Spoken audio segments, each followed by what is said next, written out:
say you believe me, and I won't be long. Are you about to sell some supplements? Or are you going to tell me how I can make passive six-figure income? I was just bringing it together. I was trying to, how do I bring this together? Let's podcast. Listen up, guys. This podcast. Are you tired of working for someone else and making them rich? Because I have a free PDF for you to download in this link right here. It's exactly what I was you can going make for. $7 gajillion in just 2 hours passive income. If you're not making at least $12 gajillion every 30 minutes by doing absolutely nothing but sipping Mai Tais, you're doing things wrong. You're a complete moron. So just click my free PDF, and I get nothing from this, by the way. So it's altruistic. Yeah. That's how those videos go. I feel like an idiot every time I watch one. Like, do you watch them often? Well, on YouTube, they're the pre-roll, like, of whatever I'm about to watch. Yeah. I must have clicked on enough, like, how to make money on the side or whatever, that YouTube knows that I'm interested in income streams. That's exactly what happened. Yeah. Before we get going, before we go any further in this podcast, we have to welcome our Jamie to our podcast. We have our Jamie, who is Mark, and you're not going to see him because he's our Jamie. I don't know what Jamie looks like. He's got his phone ready, so if we need to, hey, Mark, check that, make sure we're not stupid, and he's ready to go. Now, we don't have the screen that can go up yet. Not yet, but this is a dramatic improvement. So we have a lot of things to talk about. We have brand new studio. Yeah. I think we look good in here. I don't know. We'll find out if soon we don't, enough. It's Jamie Mark's fault. New studio, new Jamie. I don't know. The most insane conspiracy topic. If it could have gotten any crazier, the topic we're going over today is just as bonkers as. You have to give like a. What do you call the warnings for people that can't like take a trigger it? warning? We have to give a trigger warning for this one because just verbatim describing the historical events is shocking. It's one of those I would agree with that. When I was reading about it, I literally had to put the book down and go for a run because it was so disturbing. I just was like, ugh. I can't believe people would do that. And you're tying together two gruesome events that are both the most gruesome. I was going to say, as bad as you could be. Both of them are like these crazy dives into the depths of how just evil we can be to each other. The deep heart of darkness of the American mind, I guess, or something like that. I don't know if it's only American, but no, you're right.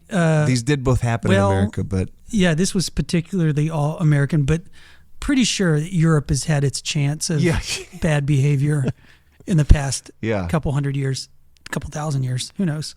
Anyway, welcome to the Conspiracy Dad podcast. Hopefully getting more of these soon, and we'll let you know how to get one of those. Dave, it's good to have you in the new studio, and I think we should just call him Mark Jamie or Jamie Mark. I don't know. Which one should it be? Young Mark Jamie. Well, let's call him Mark Jamie, so then when we call him, we'll just act like that's his last name. Mark Jamie. You know what I mean? Okay. Mark Jamie, like a nickname. So good to have you here, sir. Yeah.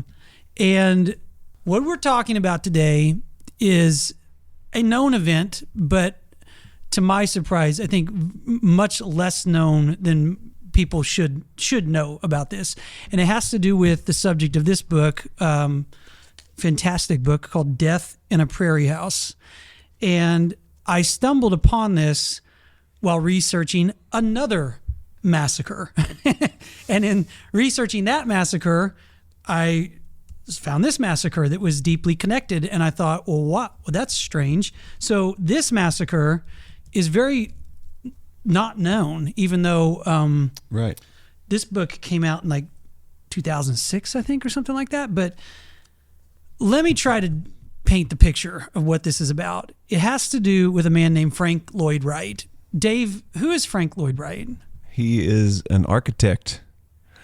A renowned architect. Not a fake architect like George Costanza, but like a real architect.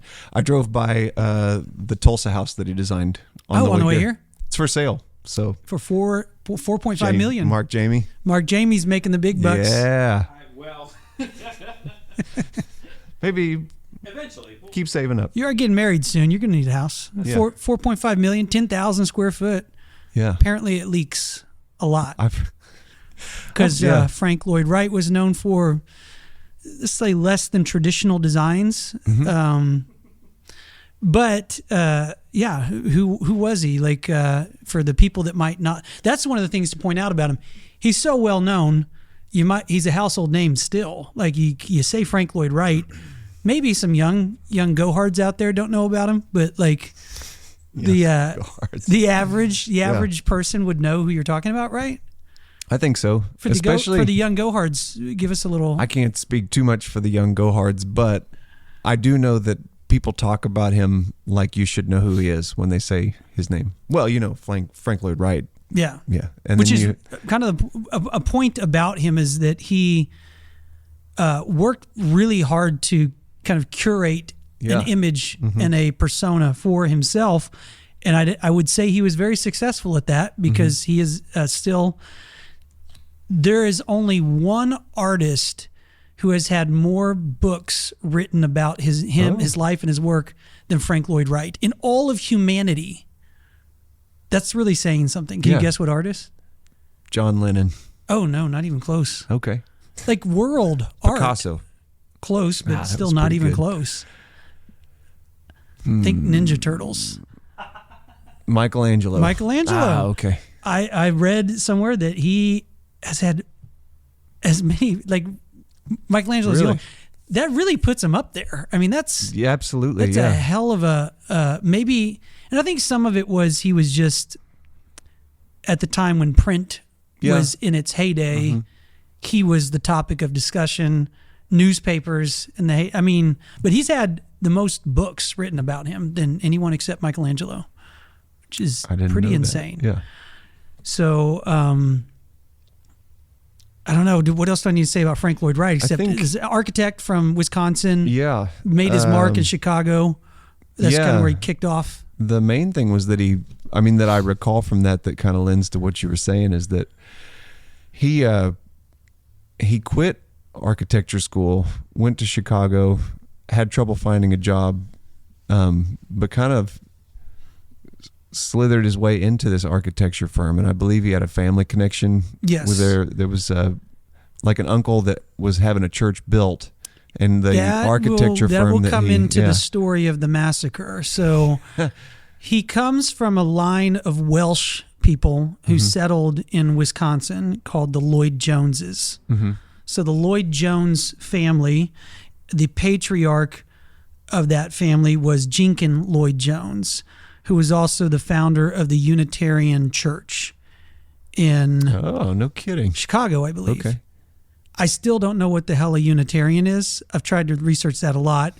Seems like it's everything and nothing all at the same time, which It's a very Catholic explanation of it. I don't know what it means. I think it's a very anti-tradition kind of new agey pseudo-Christianity, but also everything else kind of religion. Well, I've attended one once or twice, and it Really? in a lot of ways Like attended one? Yeah. Like you I went went to to a a service Unitarian service. here Yeah. in Tulsa?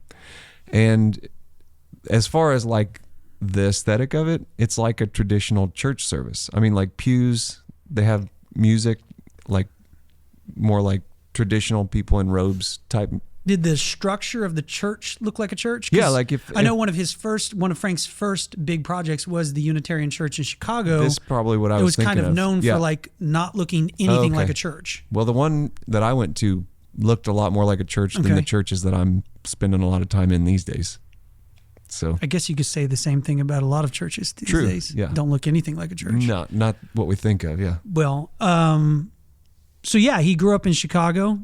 You're right. He kind of, some would say, maybe snuck his way into architecture. He didn't have the academic background to be doing what he was doing. He was connected through his uncle, and he also made a point to lie about that his entire life.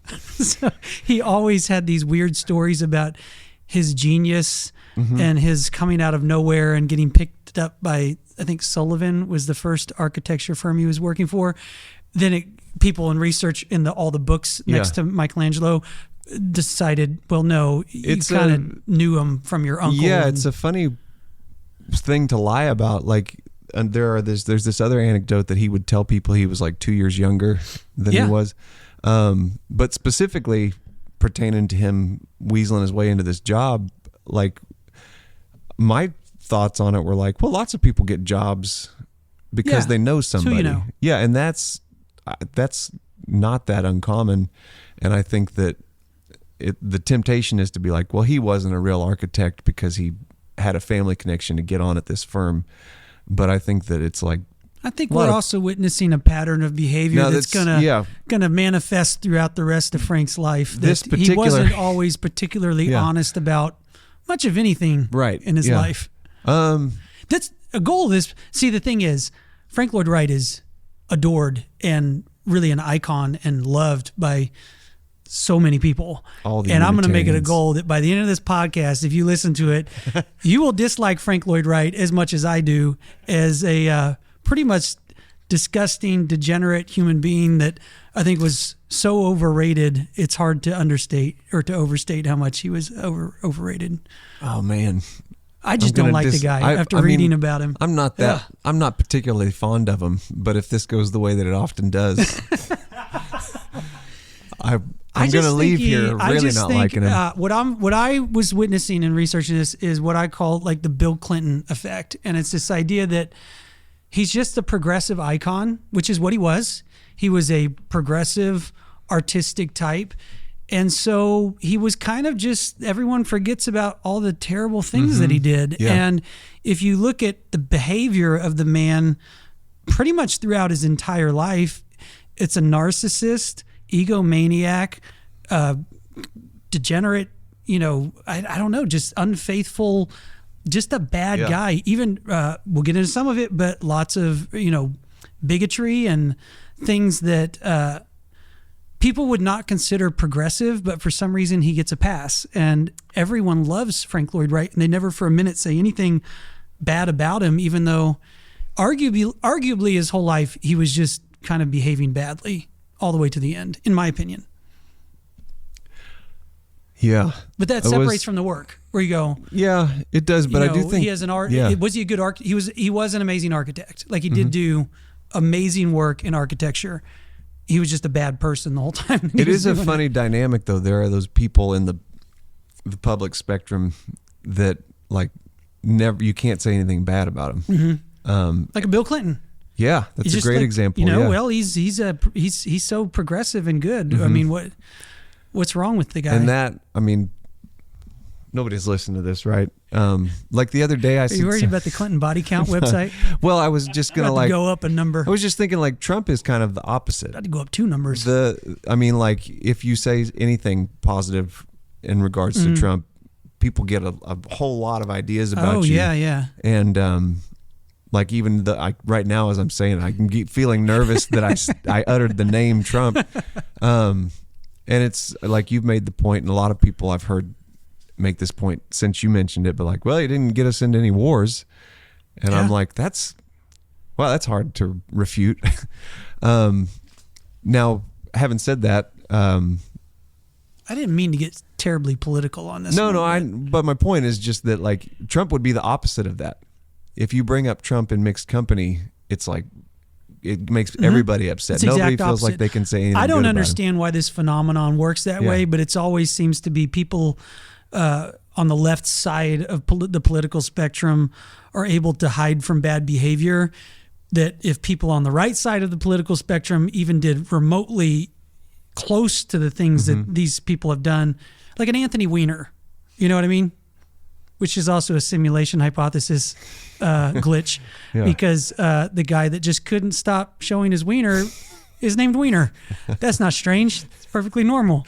Bernie Madoff just made off with all of your money. Yeah. That's not strange. No, not weird at all. We could go down a long list of simulation hypothesis, but it is a weird phenomenon that people, if we perceive someone to be like artistic or progressive or like just kind of moving in that direction for some reason, we tend to ignore the bad behavior. I don't know why. Yeah, it might just be they're better marketers than us. Well, I think it might be some of like social conservatives stand behind family values. So you're more obviously a hypocrite. That's true. If you go, yeah. well, I'm for all of these things, and then you violate it. Mm-hmm. But actually, at that time, a weird thing about Frank Lloyd Wright is that he was considered a family values. Was he? Before all the craziness. Oh. So he made his mark building what's became known as the Prairie House movement in architecture in Chicago. He basically started designing houses for the wealthy elite in what's the area? Oh gosh, Oak Park? Is that what it was I in think Chicago? so. Grant Park? No. Is it Oak Park or Grant Park? I'll look it up. I'll look at it. It's a very famous wealthy neighborhood in Chicago, and he moved from doing big churches and buildings to he just always loved doing residential designing homes for families. That was his passion, and he really became just a huge name. Oak Park. It's Oak Park. I knew it was Oak Park. Sorry, Mark Jamie. Mark Jamie, you got to be faster on those searches. We got to get you a laptop. That's right. Use that Command F, man. And that was another odd thing. I think so I'm going to kind of move this along so we get to the good part of the story.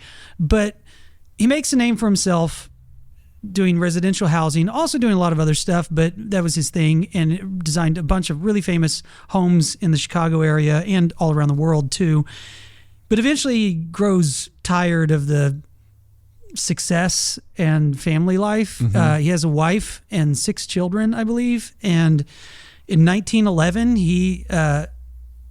he's been having an affair with one of his clients' wives, who is a woman named Martha Brothwick. Is that right? Brothwick? Mark Jamie's on it. He's going to let me know. Yeah, you're right. Brothwick. I always pronounce it wrong. Cheney. Now, is that any tie to the Cheneys? No, I looked that up. I actually, okay. and they had the same last name, but no Dick Cheney connection. Okay. But her maiden name was Cheney. Yeah. She was from a prominent family, and so her husband was a very prominent guy in Chicago. Wikipedia says that that she was a modern woman with interests outside of the home. And I'm like, I should say so. That's a way of putting it. Talk about your euphemisms. That's what I'm going to start saying about if I hear about somebody stepping out on their spouse. I'll be like, well, he was a modern guy. He had some interests in things outside of homemaking. Yeah. She was known as basically home remodels. Yeah, they call that? She was a kind of a leader feminist leader, but also more specifically a leader in the what became known as the free love movement. She was a hippie way early, like 50 years before hippies even thought to be hippies. This reminds me of when we were getting into Whiteside's Jack Parsons, where you start finding out, like, I mean, I shouldn't be shocked, right? Like, even as early as the Old Testament, God's telling people stop. Sodom and Gomorrah. Yeah. Stop putting things in the wrong holes. Yeah. Pretty much anything. And then, like, it's ridiculous that I would read as, you mean in 1909 they were doing free love? That's crazy. Human nature, man. I think there's nothing new under the sun. We've been pursuing interests outside the home for quite some time.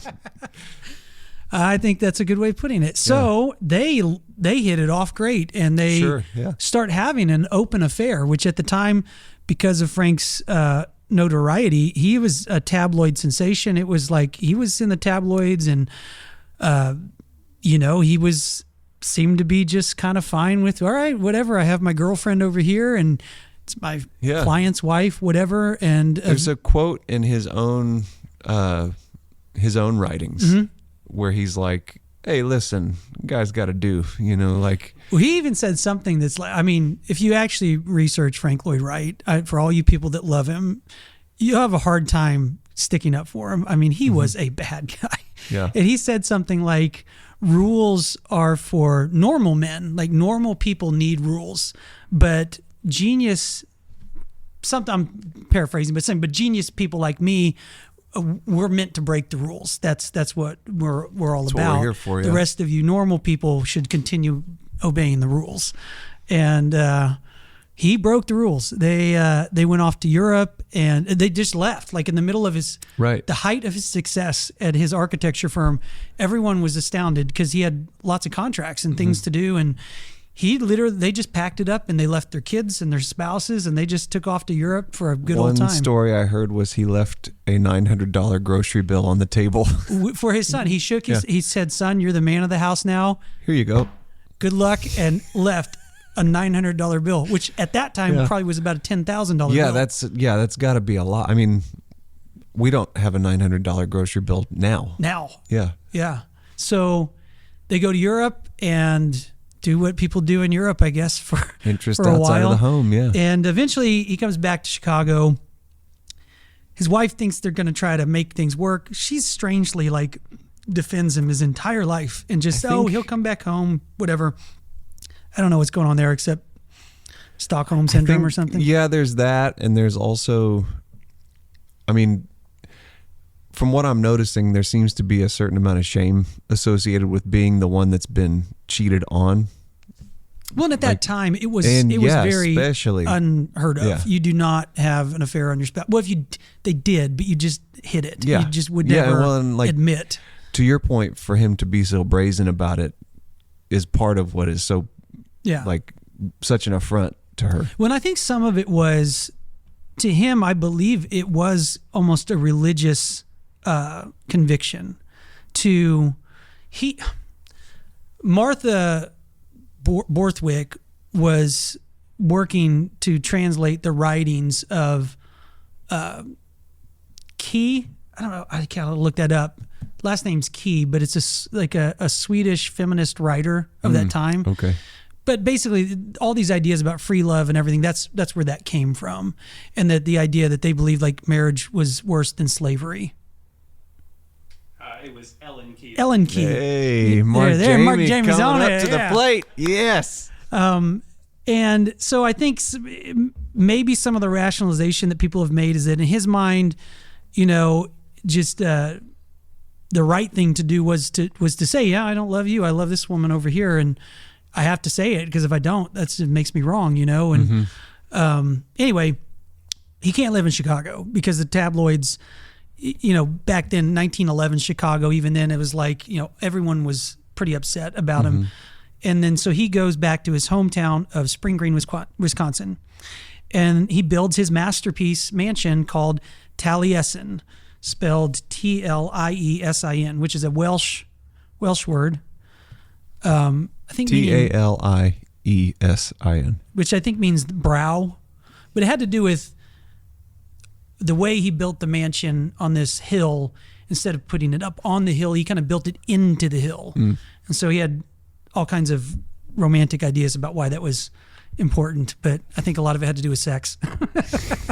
And so he builds his masterpiece mansion, and they're living there, and he built it just for, we need to say her name. Her name was Martha, but she went by Mayma. It's weird. Yeah. It's always weird for me to read and say that, but it's like her name, everyone called her Mayma. Yeah. And she moved in there, and they had servants and some of his draftsmen working for the studio that were living there. It was a big complex in Spring Green, Wisconsin. And so time has gone by, and then at some point they hire a couple named Julian and Gertrude Carlton. I believe it's Gertrude. Yep. And they are the only two African Americans in the state of Wisconsin at this point, I think. I don't know about that. Oh. I'm joking. But at least in Spring Green, Wisconsin, population 1,800 people, they were definitely the only black people for a long ways around. And they said they were from Barbados, but some of the research I found thinks that's probably not true. They were actually from Alabama. Yeah, because it was so uncommon to have people of color. No, it was also because after this, it's not long after the Civil War, and there was a lot of stigma, racial stigma attached to people from the South. Right. And they kind of got like, well, if you're from Barbados, that's kind of different kind of thing. Yeah. They think that the Carltons told them they were from Tell people Barbados, you're from. just to kind of avoid any kind of racial prejudice towards Sure. people from the South. Yeah. And everything is great. They, everyone sings their praises, both Gertrude and Julian, and they work for them for, I believe, 6 to 9 months out at Taliesen. And, Frank leaves town for a little bit to go do something. He's working on these garden structure in Chicago. And in August of 1914, it gets bad. I'm trying to think even how to gauge diving into this. It gets bad so quickly. It's like, do I just dive in and say, I think so. Like, this is just it, guys? it's lunchtime on a Saturday. Again, I think here's where that trigger trigger warnings are really stupid, and I've always thought that's dumb. But this is the one time I'll say, I'm gonna a lot of words are gonna come out of my mouth. Trigger warning. They're violent and depraved, and I'm just describing what happened. But it's bad. If you don't like hearing about bad things like this, don't listen. So, and I really could not believe this when I found this. I cannot believe more people don't know about this. On August 15th, 1914, the mistress Mayma and her 2 children, a 9-year-old girl and a 12-year-old boy, are staying at Taliesen. And the compound is so big, you have a dining room for the family, and then there's a dining room 100 feet away for like the staff. And it's lunchtime. So there's 5 or maybe 7 staff members. I can't remember. It's 5 staff members. I think Mark Jamie's really paying off today. 5 staff members, and then the 3 family members. And they've been working. They're settling down for lunch. Gertrude is the chef, so she's prepared a soup lunch for the family. And Julian, for some reason, goes in to serve them lunch. He goes into the first dining room with Mayma, and instead of serving her lunch, he walks up to her and takes a hatchet and basically brings it down right on her forehead and almost cuts her head in half. Yeah. She's probably dead instantly. And then decides to, then he turns right away and does the same thing to the boy. The girl, they think at some point, tries to run, and he just chases her down and does the same thing to her. So, sorry, very violent, terrible thing to happen. And this is all based on all these historical accounts. Like this guy's William Drennan, who wrote this. This is kind of his best take on, because it's so long ago, exactly what happened, we don't know, but this is kind of the best guess of what happened. So he's killed these 3 people in this mass murder, and they're so far away over here, they don't know what's happened. All of the staff members are just waiting for their lunch. Then he goes into the kitchen, presumably covered in blood, and picks up their lunch and takes it and serves them lunch. Oh, I didn't and hear they this don't piece of they it. don't notice that anything is odd. Whether maybe he took off his coat, right. Concealed the fact that he was just murdered 3 people. But 2 things happen that in this book that don't make sense. I should have said this at the beginning, but nothing about this story makes any sense, which is why we're talking about it. It is such an absurd story; it's insane. But the wife realizes something's going on and tries to run, and is locked into the basement, and then breaks. When you say the wife, you mean Julian's wife? Yeah, Julian's wife, okay. Gertrude. Yeah. Jumps out of a window and runs away in the middle of this whole thing, which is strange to me. It's like she didn't warn the other people. She didn't go get help. She didn't do it. She ran away. Anyway, Julian takes the soup to the other half of the mansion, and he serves them all lunch, and they don't notice anything's odd. And as he's leaving, he locks the door. And then he takes a bucket of gasoline and dumps it down the hallway underneath the doorway. And as they're eating, they start to think maybe he's cleaning the floor or something. They thought it was soap until they smelled it. And as they're about to go like, oh my God, that's gasoline, Julian takes out his pipe, lights his pipe, and throws the match into the gasoline and sets them all on fire. and it's like a hellish inferno. Yeah, Like instantly, everyone in the room is lit on fire and trapped in the room. You can imagine. No, I'm laughing, but I mean, just as bad as you could be, you know? Yeah. It could be worse, actually. So one of the guys thinks to jump out of a window. The others are trying to bang through the locked door and can't get through. He ends up getting out of the house and breaking his arm, rolling down this cliff, and somehow gets to some water and puts himself out. One of the victims. One of the victims. Right. He's covered in gas and on fire, but he gets to some sort of creek and puts himself out, and he's still alive, Right. miraculously. And then I think another guy eventually follows him out of there. The rest of the guys are trying to get out the door, Right. and as they get out the door, Julian just one by one hacks them to pieces with this hatchet. It's like he funneled them. You know, he sets the room on fire, unlocks the exit door. Very and strategically waits, thought out. Like he meticulously knew what he was. You know, when they think of crime of passion or someone just going nuts and flipping out, he had locked all the doors to Taliesen except this one door. Like he did not anticipate the window, them jumping out, but he ends up chasing that one guy down and hacking one of them to death. Well, actually didn't kill him. He attacks him, hits him in the head with a hatchet, but the guy still lives somehow, and they get away. And then he goes back and he's making sure everyone's dead and kills all these people. And it's like, whew, man. With a hatchet. With a hatchet. He eventually goes back to Mayma and the kids, and they might not have been dead yet. And so he douses them all in gasoline and sets them all on fire. By this time, the whole mansion is going up in flames, and the one gentleman that got out the window, he the nearest house is a half a mile away, and he's just running as fast as he can. Those two together run to the other house and get help. Mm-hmm. And then they come back, and by then they've got some people from the town coming to try to see what's going on and help out. And Julian has disappeared, and it's just hell. It's just like as bad as you can imagine. A horrific scene. The young boy was burned to ashes. They said there was nothing left, which is just insane. But all of that to say, they found Julian in the that's what I was going to say. He disappeared, but before that happened,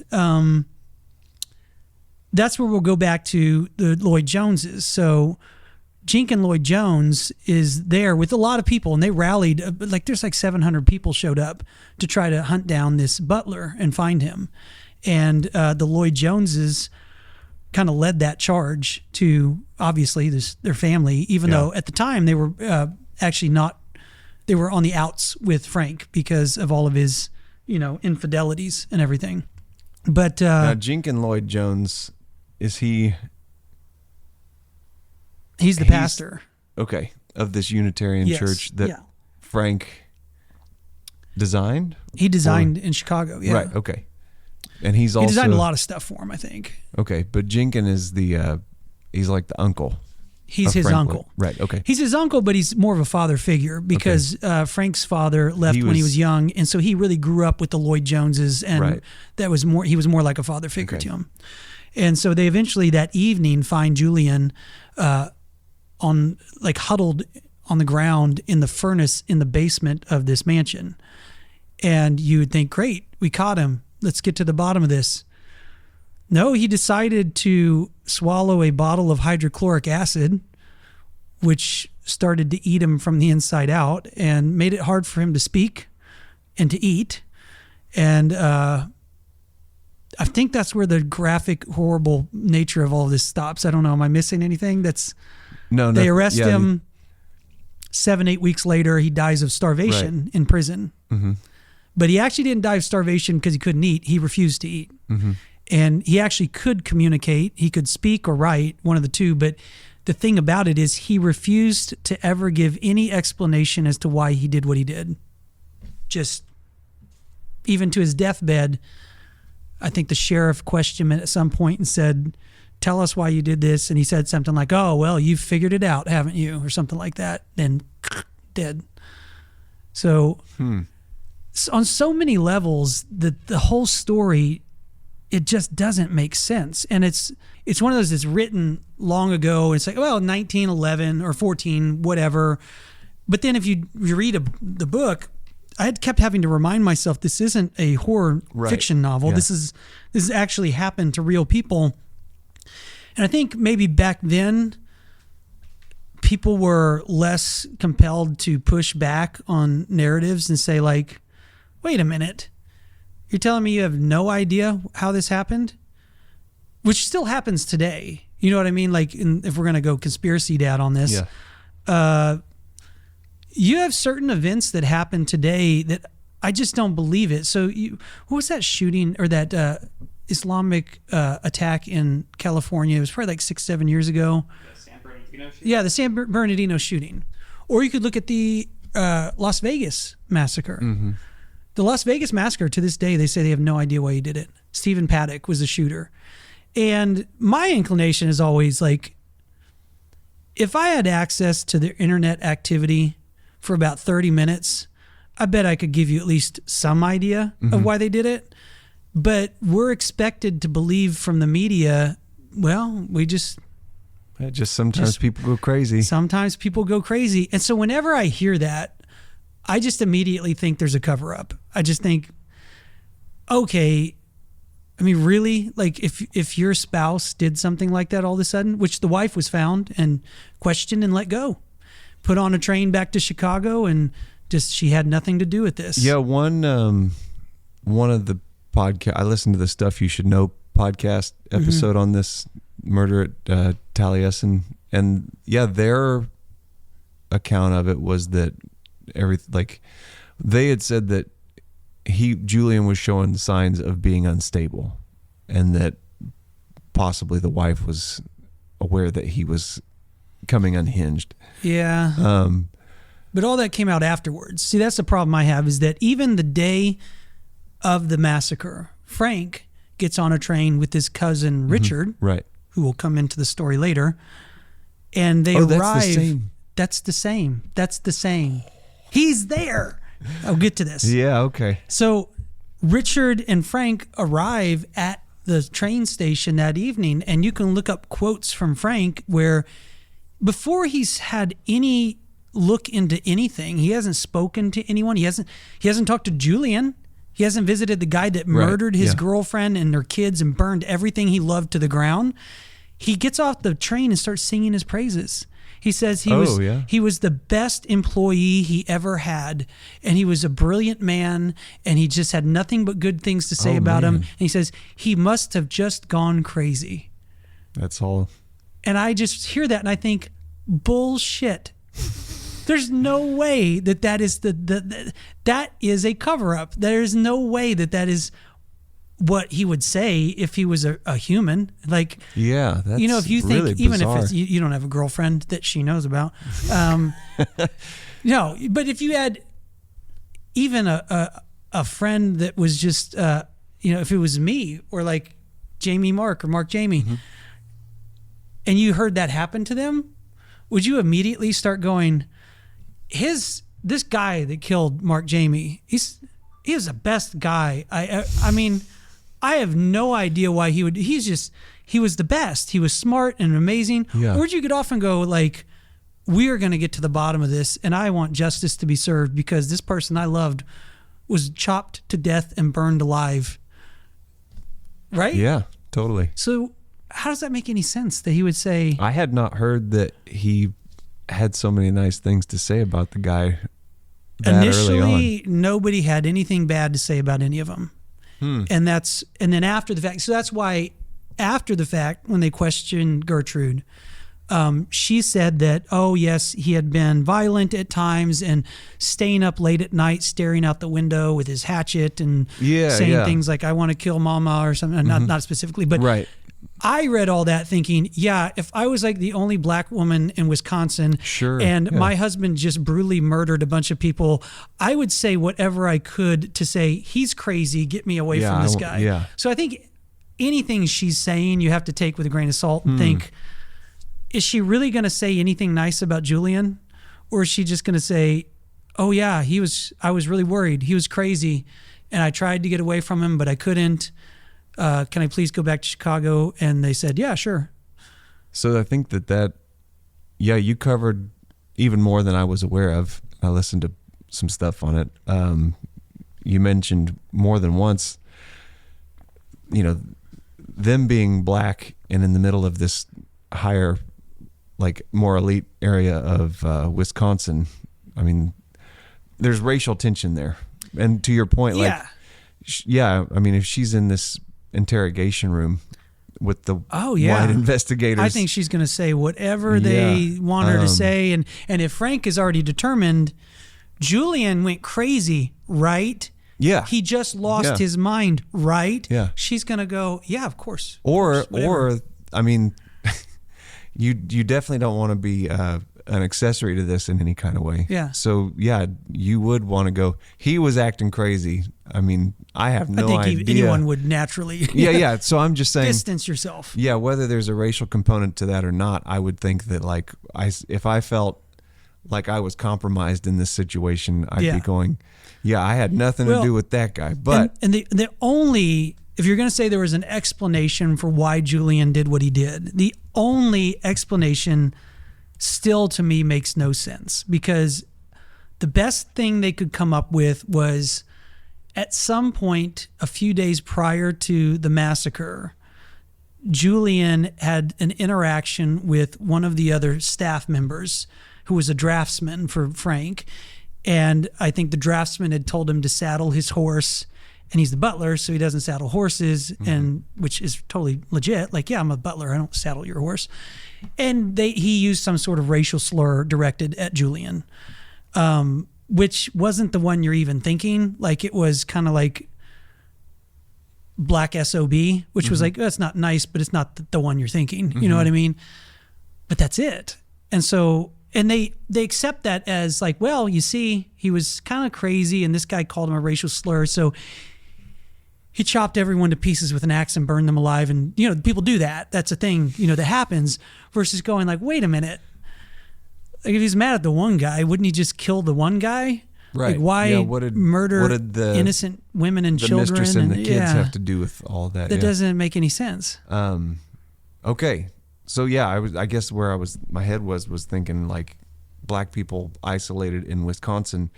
Do you agree that explanation doesn't really hold water though? No, I'm with you. I'm sorry. I didn't mean to try and rush you along. I just was like, it was starting to bring to mind like, okay, well, there's that massacre that was awful. Now we can talk about this book. So what really got me going on this was this book. And what I'm going to do is show you that I think indirectly Frank Lloyd Wright is responsible for the Tulsa Race Massacre. It's a bold statement, but I think I can make a compelling argument why the bigotry of this one family led to 300 black people getting massacred in Tulsa 7 years later. So I came across this because when I was researching the Tulsa Race Massacre, there's a lot of people that would say that really one of the key people who was at the heart of instigating this massacre, which we will get into exactly what that is. A lot of people will be familiar with it though, was a man named Richard Lloyd Jones. Frank's first cousin, the one that grew up with him in Spring Green, who was working in Chicago with Frank at the time when the Taliesen massacre happened. And my thesis, I guess, would be that I think that Richard Lloyd Jones, I think the family generally had, probably at that time, I think a lot of people had just a general amount of bigotry that all groups had, but it wasn't 2024. It was 1914. It was a different time. But I think that he moved to Tulsa in 1919, and he moved there really with a very specific agenda. Like when you say he, you mean Richard the cousin? Richard Lloyd Jones, that he bought the Tulsa Tribune. And if you read the headlines of people writing about Taleisin, and just to give you some context, when this happened, when Taliesen happened in 1914, it was the biggest headline story in the world. Frank Lloyd Wright was like, it would be like as if this happened to Michael Jackson. And every tabloid everywhere was writing about it. And you'd be right if you were guessing, were there a lot of racist headlines directed at Julian because of this? You'd be right. There were. You read them, they're terrible.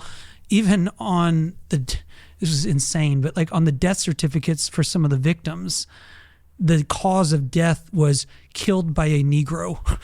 Yeah. Like not just killed, like Sure. specifically Right. worse than just killed. Yeah. You know what I mean? Well, yeah, and that was, I mean, as we get into the Tulsa Race Massacre, a theme that came up more than once is like the accusation that this young man assaulted this young lady in an elevator, and the thing that kept coming up in the conversation was like, back then that was like, well, you know how black guys are always after the women, they just can't control themselves. So like murdered by a Negro is almost like, well, yeah, they are so impulsive. Yeah, it's implying that they're like less than human. Right, It's yeah. like you can't just say, well, murdered by a crazy guy. It's like you had to add that in. And they were way worse than that. Like, oh, here's another point. So that night when they're still looking for Julian and the Lloyd Joneses are leading this 700-person mob of people, it turns into a lynch mob. Yeah. And they eventually catch Julian, and he's right there. I'm pretty sure, if I had to guess, Richard Lloyd Jones with his dad and cousins, with all the other people, are they're trying to take Julian from the sheriff and lynch him right then and there. Sure, yeah. And the sheriff had to pull his gun on the crowd and threaten to shoot them if they don't let them pass. And so they end up not being able to do it. But that, to me, it's very hard to look at that experience and think, okay, let's give you some context here. Your cousin is world-renowned, huge, larger-than-life figure, and his entire world is ripped away from him by this Julian Carlton character.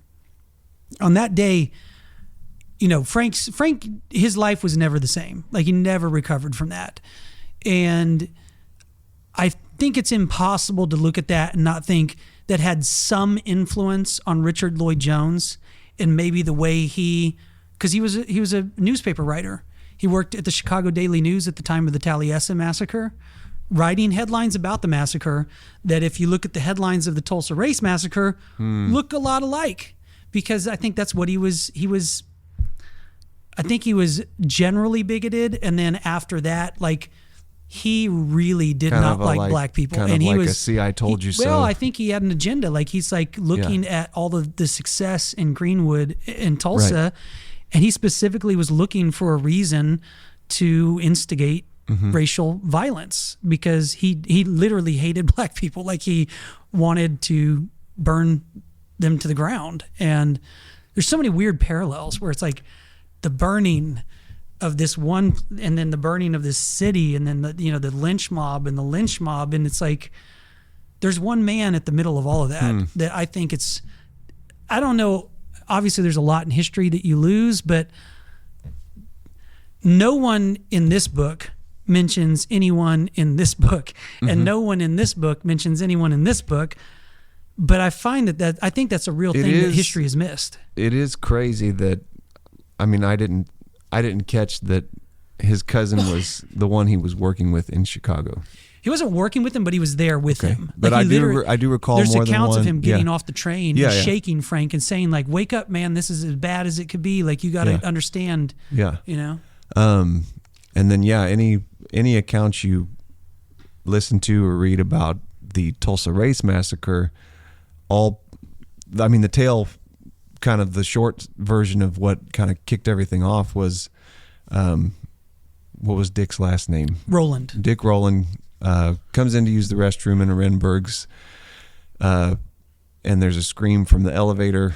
The girl that's like the elevator attendant, the assumption is that he's assaulted her somehow. Yeah. And he runs out the door, and they get him in custody. And so it's not very long before, there's this kind of lynch mob activity starting to form. The same day, yeah. Yeah. I mean, it's pretty quick. And But the way that it forms is important, because when I was researching the Tulsa Race Massacre, also I did this because I'm working on a film about it, and it was made known to me that I didn't know is that Sarah Page, who's the girl involved in the elevator incident, never formally pressed any charges against Dick Rowland. And if she did press charges, they were dropped. And then all the charges against Dick Rowland were dropped. So the incident that, the lynch mob started gathering for, probably, if it never even happened, or definitely did not happen anything like what people think it did. Right. And what happened was, in the interim, Richard Lloyd Jones goes and starts runs a headline calling for a lynch mob that night. Right. And runs copies, I think 500 to 1,000 copies of this paper saying, nab that Negro and lynch mob forming at midnight, and all hell breaks loose. Right. But to me, that's what got me researching Richard Lloyd Jones was, well, if he doesn't run that headline, I don't think Tulsa Race Massacre ever happens. I think that he specifically, and most historians would agree with that from what I've read. It's like most people say, yeah, he really is guilty of kind of starting the whole thing, especially if you understand that there wasn't even a crime that was committed. You know what I mean? Some of the accounts I hear are like, of course this is pre-internet. And so, printing press is the internet at that time. There are people in Greenwood that missed what happened the day of this event in the elevator. They go to bed not knowing that a lynch mob is forming, and then they're up the next morning hearing a little bit of gunfire, but not all that alarmed. So they don't even realize that like Greenwood's about to be there were a lot of people dragged out of their beds and murdered or imprisoned, and it's all of this collusion is happening to people that didn't even realize there was something to be concerned about. And I guess I say all that to say those newspaper headlines were landing on the doorsteps of white folks that were, it didn't take much to get them stirred up, it seems like. Yeah, and at that time, I think some of what happened from my research is like, if you know country folk, like Tulsa became a world city overnight. So one minute it's a boom town with cowboys and guns and like it's the Wild West. And then we got oil. And the richest people on the planet are living in Tulsa. And these people, I mean, both sides of both, black and white, I mean, we didn't have time to really acclimate to modern society. I think it was a time on both sides where, if someone threatened you, you pulled out a gun. You know what I mean? Like it was, and I think a lot of what was happening on both sides was there were a lot of World War I veterans, both in Greenwood and in Tulsa, and they were men who had just come back from war. They knew how to use guns. Right. They had just killed people, and they were perfectly fine with killing people. And all of that combined with that damn Richard Lloyd Jones writing incendiary headlines, it was a spark that just everything, it was just chaos, and it just went crazy. And it's like a perfect storm. You know what I mean? And I don't know what my point is, except that I just can't believe that you could look at all of that and then not think. You think maybe Taliesen had something to do with that? I mean, I don't know except that, influence of a person, and people aren't terribly complicated sometimes, maybe it was just a racist guy who became uber racist because of that one event, and yeah, I don't know what my point is, except good grief. That's an insane thing for history to overlook. Well, yeah. And when you talk about history overlooking it, both of these are things that happened that, I mean, not only was I ignorant to it, but in looking into it, I don't know if it's true if you went to take a tour of Taliesen today, but one of the interviews you sent me were guys from that area that are like, yeah, I've been there. I don't remember them saying anything about I this. have a friend that I told about this. Yeah. He was like, he toured it. They never once mentioned anything about it. I mean, depending on how deep you go Googling it, I mean, it's not front and center if you just Google Taleisin. I use ChatGPT a lot to research things, but you have to be careful because if you understand the Bill Clinton paradox, where if someone is progressive, there's never a bad thing. Yeah. So even that, I'm like asking it about, involvement in the lynch mob in Taliesen and like Jenkins Lloyd Jones, and it spits out something like, oh no, he was a progressive, blah blah blah, and like he would never. And then I'm even telling it like, yeah, but he led the lynch mob in Taliesen. Don't you think that would make him a bit of a bigot or whatever? Yeah. And then it's like, oh yes, I guess in that one case he did do that, but generally speaking, he was not. It's like, well. Richard Lloyd, same thing about Richard Lloyd Jones. If you look up, you'll hear a lot of people say he was a Unitarian pastor and he was this great progressive icon. It's like, yeah, but what about that time he led the lynch mob that murdered 300 black people? And it's like, well, there was that. Well, but, okay, so fine. You got me on that one. The rest of the time he was very progressive and he was a, All Souls Unitarian. Yeah, I guess where I was going with that is Taliesen, not talked about a whole lot. And then the Tulsa Race Riots. I mean, growing up in Tulsa, not until I'm embarrassed how completely ignorant I was as to like what all happened. I mean, I've heard references to it. Don't be embarrassed. They didn't. The state of Oklahoma That's what I found out. Did not even acknowledge it until like I think 2007. Yeah, I mean, it was just in the late 90s, early 2000s. I feel like this book came out and kind of helped pave the way. 2001, and I think books like this did help push forward. I think it was 97, if I have to be right. So in 97, I think Frank Keating passed legislation to have an official investigation into what happened. Yeah. Which is nuts. Yeah. That's insane that you'd have that long after a massacre of that scale to say, well, let's have an official take on this. One of the interesting little tidbits about the Tulsa Race Massacre is the verbiage matters, the language matters.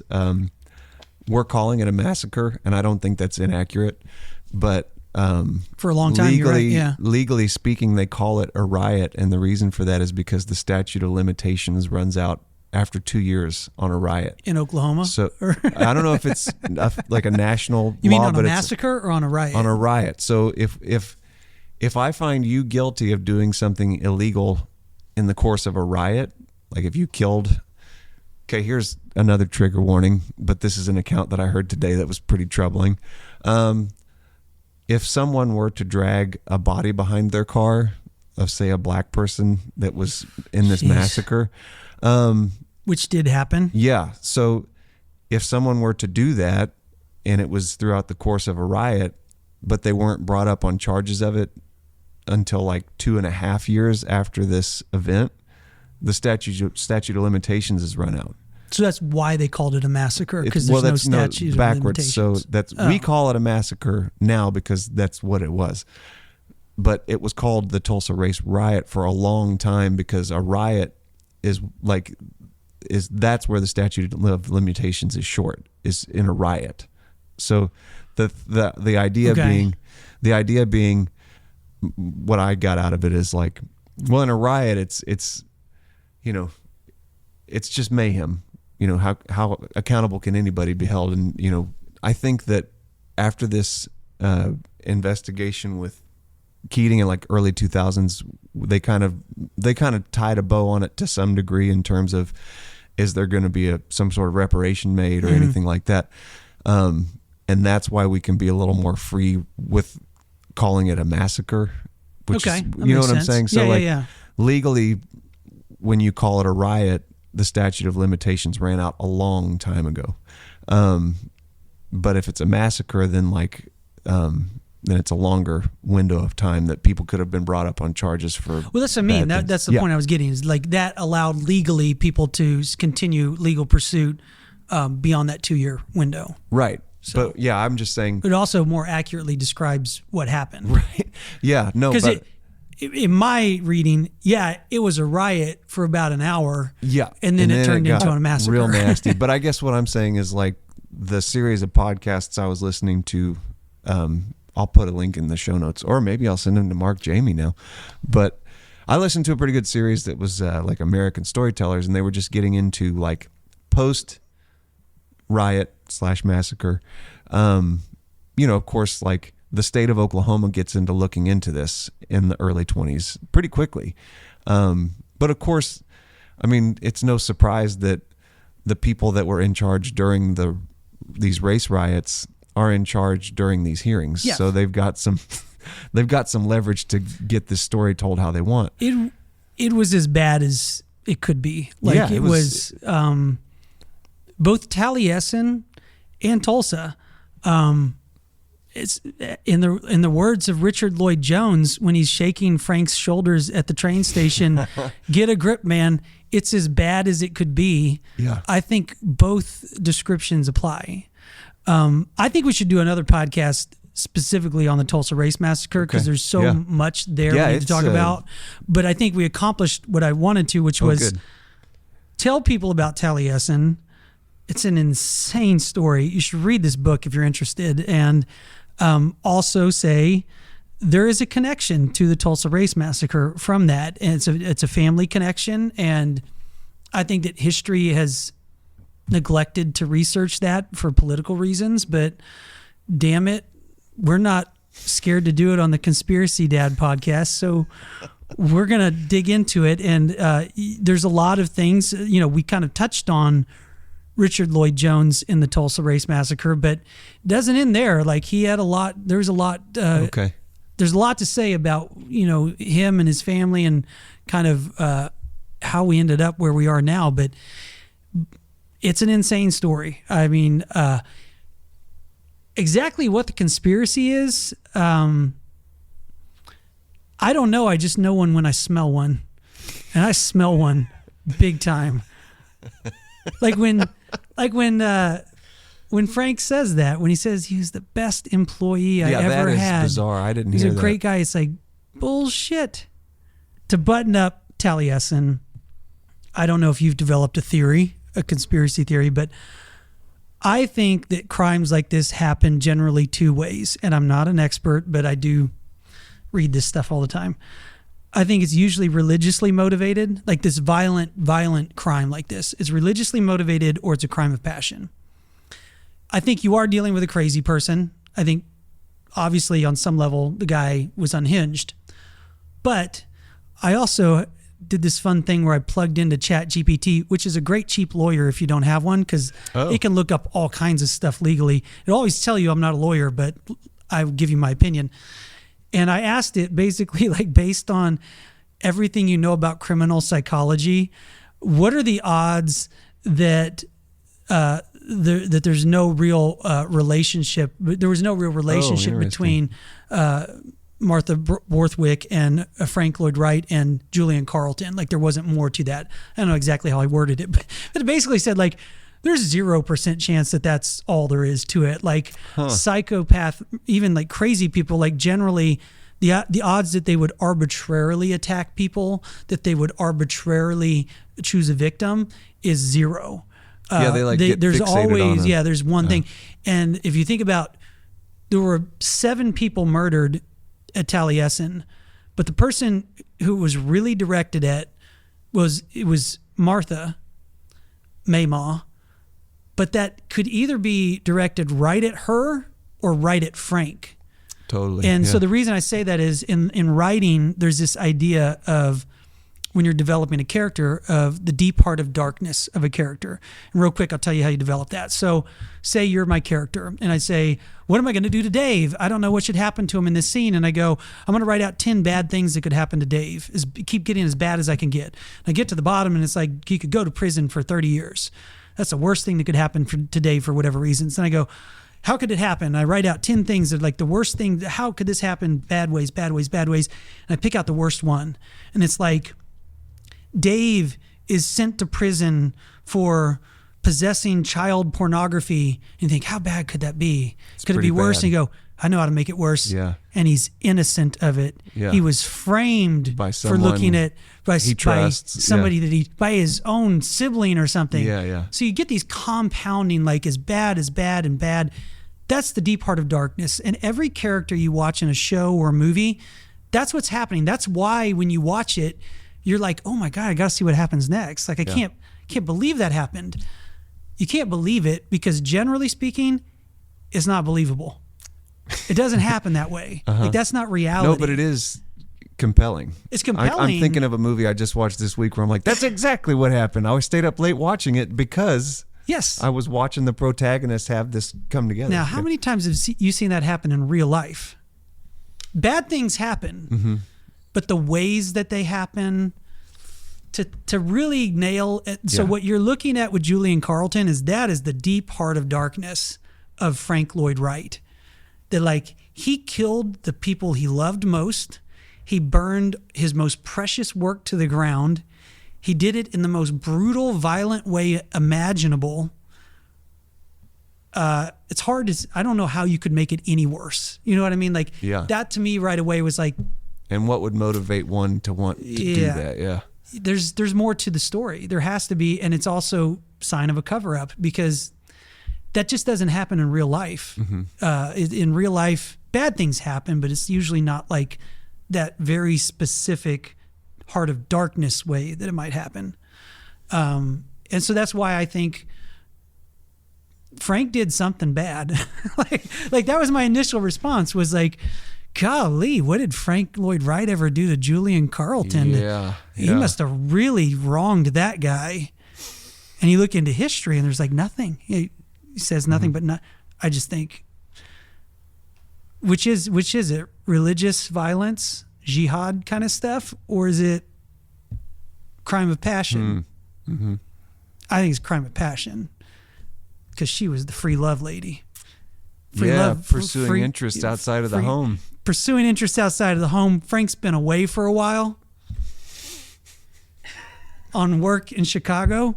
Ooh. You know, I think at the time they probably, I think that maybe she was having an affair with Julian, and it broke his brain or something. He couldn't take it, and I think that makes sense. That time, if you think like, well, why would everyone cover this up? Well, at that time, his husband, the ex-husband being such a prominent guy in Chicago, and Frank, at some point, people would just be like, she's already dead. We can't make this any worse. You know, he went crazy. That's what happened. Yeah. That's just a theory. It's pretty interesting. I don't know. Yeah. It's that or Frank did something to him or his wife or something. Right. Somebody did something to somebody's wife or girlfriend. And know that. Yeah. And that's how you get to violent, crazy murder. Yeah. That's my conspiracy theory. Like it.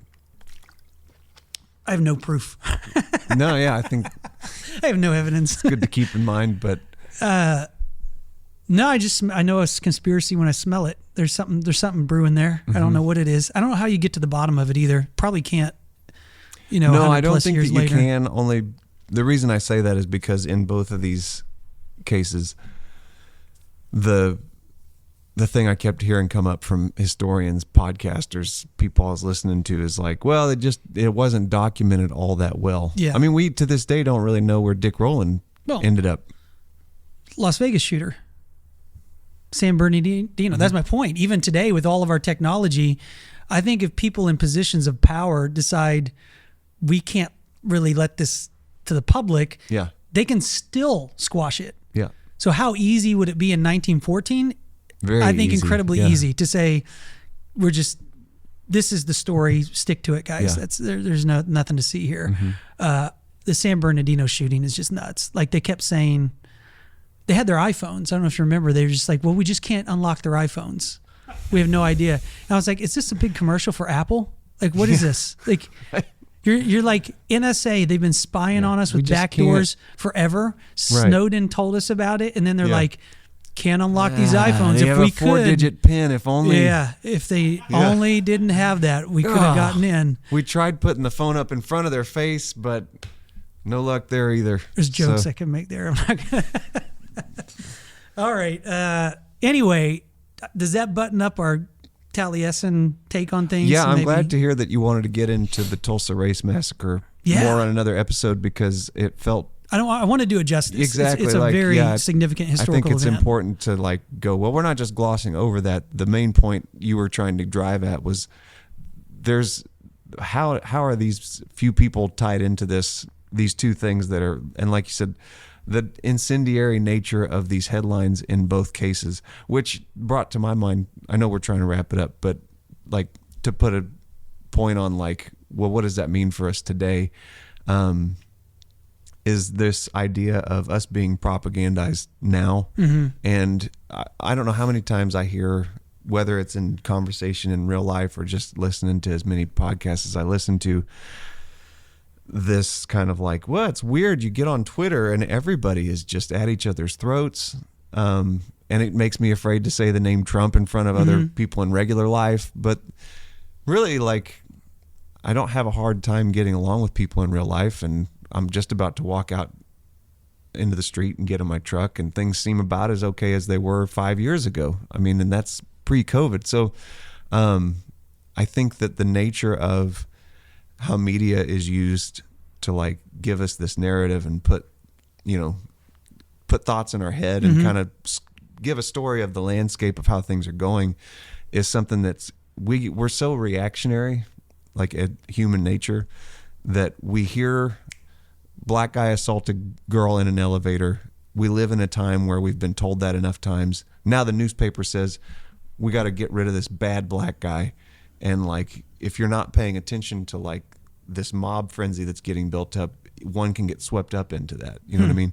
And I think that that's, kind of what is likely what's happening now, where like, with a lot of the political and social discourse in social media, people are getting swept up into it. And like, I have it happen with my father-in-law sometimes. He'll make a comment off of a headline that he read, and I think that's completely not true, I don't think. And I know for sure you didn't read what was below that. And if I'm not careful, I'll get engaged into a back and forth about it. And then I think, what am I? I'm arguing because someone else wants me to argue. Exactly. Yeah. So That's called the Illuminati. yeah. And And so anyway, I guess what came to mind to me was like, well, that, just like in the Old Testament, people are putting things in holes they weren't supposed to. And it's a story as old as time. We get wrapped up emotionally before we take a step back and go, well, who just told me that? And why was I told that? And who's controlling the megaphone? And what is the megaphone? Like, I like how you weaved all that together. That was good. Thanks. Yeah. I think it's a good place to put a pin in it. I do too, yeah. I think that we'll revisit the Tulsa Race Massacre and talk about that on the next episode. But read Death in a Prairie House if you want to know everything about the Taliesen Massacre, everything minus the strange connection between Richard Lloyd Jones and the Tulsa Race Massacre that nobody seems to mention.